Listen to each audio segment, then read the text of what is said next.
Welcome back guys. आज के इस वीडियो में मैं आप लोगों के साथ कुछ ऐसी हॉरर फिल्में शेयर करना चाहता हूँ जिनको आए हुए ज़्यादा टाइम नहीं हुआ है। ये फिल्में हॉरर होने के साथ साथ बहुत ज़्यादा डिस्टर्बिंग भी है, इतनी कि कुछ लोग तो शायद इन्हें देख भी ना पाए। तो इन फिल्मों को अपने रिस्क पर देखना। मैंने कोशिश की है कि इन फिल्मों को एक ऐसे ऑर्डर में लगाऊं जिसमें हम जितना ऊपर जाते जाएं ये फिल्में उतनी ज़्यादा डरावनी और डिस्टर्बिंग होती जाएं। तो इस लिस्ट की पहली फिल्म के बारे में बात करते हैं, टॉक टू मी। ये फिल्म 2022 में रिलीज़ हुई थी और रिलीज़ होने के कुछ ही टाइम बाद ऑडियंस को ये बहुत ज़्यादा पसंद आने लगे। और उसका सबसे बड़ा रीज़न ये था कि इसके विजुअल इफ़ेक्ट्स बहुत ज़्यादा रियल थे।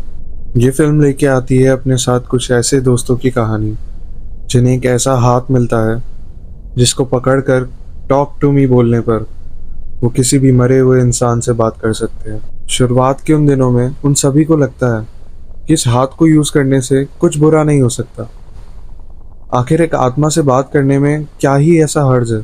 सब ऐसा ही चल रहा होता है। वो अलग अलग पार्टी में जाते हैं, उस हाथ को सामने रखते हैं।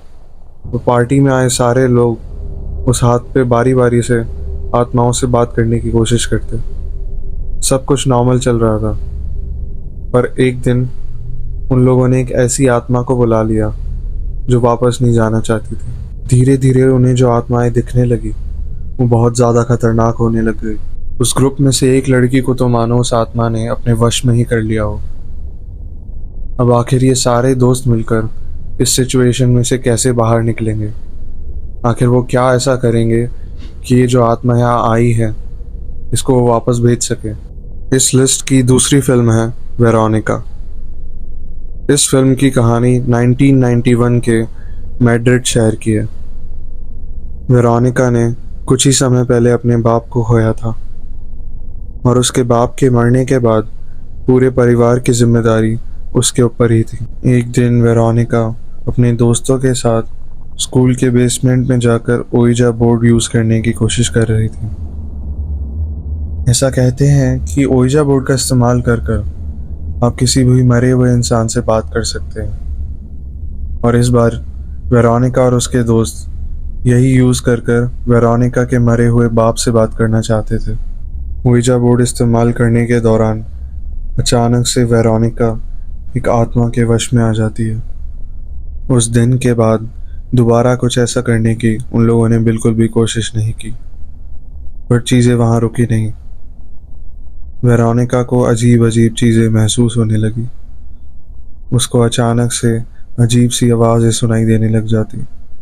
उसको ऐसा लगने लगता कि कॉन्स्टेंटली कोई उसके साथ है, कोई उसके आसपास ही घूम रहा है। वो घर जाती तो उसके छोटे भाई बहनों को भी कुछ ऐसा महसूस होने लगता। वो आत्मा उन्हें नुकसान पहुंचाने लगती और ये नुकसान धीरे धीरे बहुत ज़्यादा बढ़ता जा रहा था।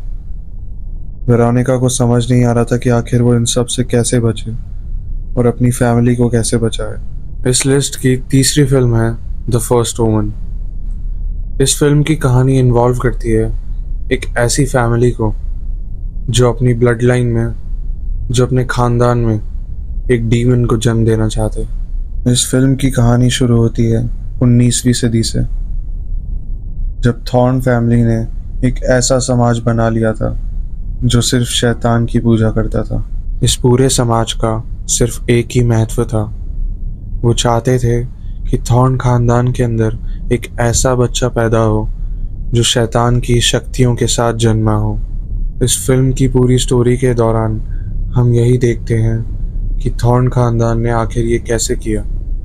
आखिर उन्होंने एक शैतानी शक्तियों वाला बच्चा कैसे इस दुनिया में लाया और आखिर ये करने के पीछे उनका महत्व क्या था, उनका मोटिव क्या था।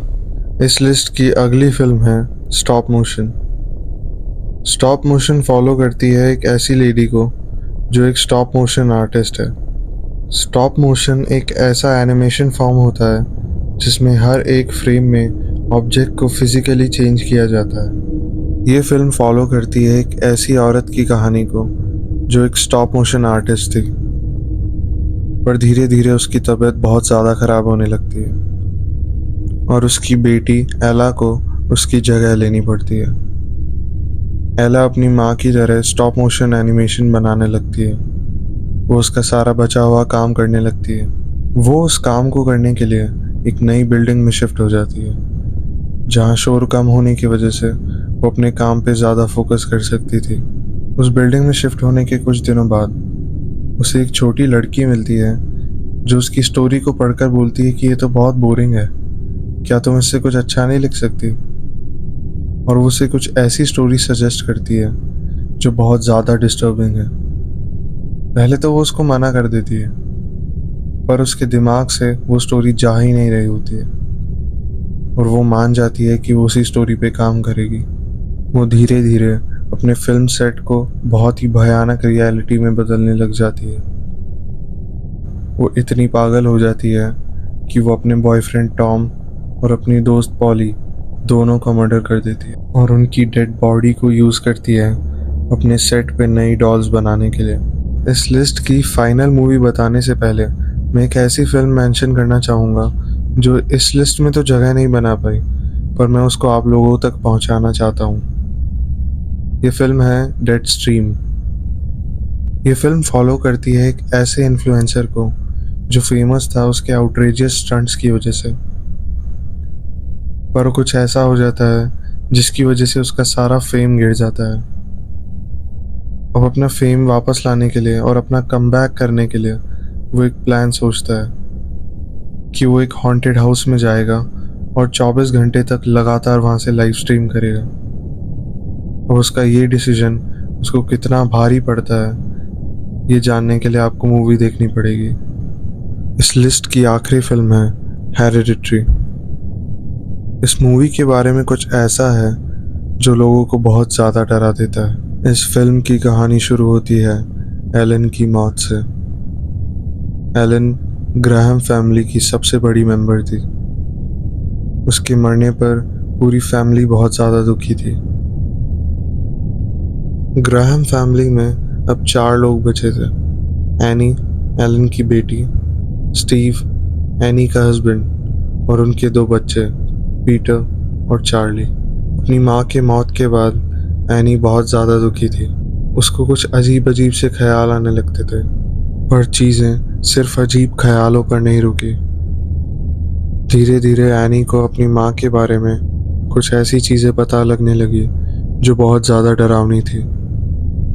एलन की मौत को कुछ ही दिन हुए होते हैं कि अचानक चार्ली की भी एक्सीडेंट में मौत हो जाती है और चार्ली की मौत का जिम्मेदार पीटर अपने आप को मानता है। चार्ली की मौत के बाद पूरी फैमिली के साथ बहुत अजीब चीज़ें होने लगती हैं। जैसे जैसे एनी इन चीज़ों के बारे में और पता लगाने की कोशिश करती है तो उसे पता चलता है कि उसकी माँ एक ऐसे समाज में इन्वॉल्व थी जो डीमन किंग पेमोन की पूजा करता था और एलन और उसके समाज के बाकी सारे लोग पेमोन को इस दुनिया में लाने की कोशिश कर रहे थे और इस चीज़ के लिए उन्होंने पीटर की बॉडी चुनी थी। चार्ली का मरना कोई कोइंसिडेंस नहीं था, वो एक मर्डर था जो जानबूझ के किया गया ताकि पीटर की बॉडी को एक वेसल बनाया जा सके। आज के लिए बस इतना ही। अगर आपको ये वीडियो पसंद आया तो इसको प्लीज़ लाइक एंड शेयर कीजिएगा and subscribe my channel for more content like this. मैं आप लोगों के लिए और इंटरेस्टिंग भूत की स्टोरीज़ या फिर कुछ ऐसी मिस्ट्रीज़ लेके आता रहूँगा जो आपने कभी नहीं सुनी होगी, या अगर सुनी होगी तो उनके पीछे का सच नहीं पता होगा। Thank you.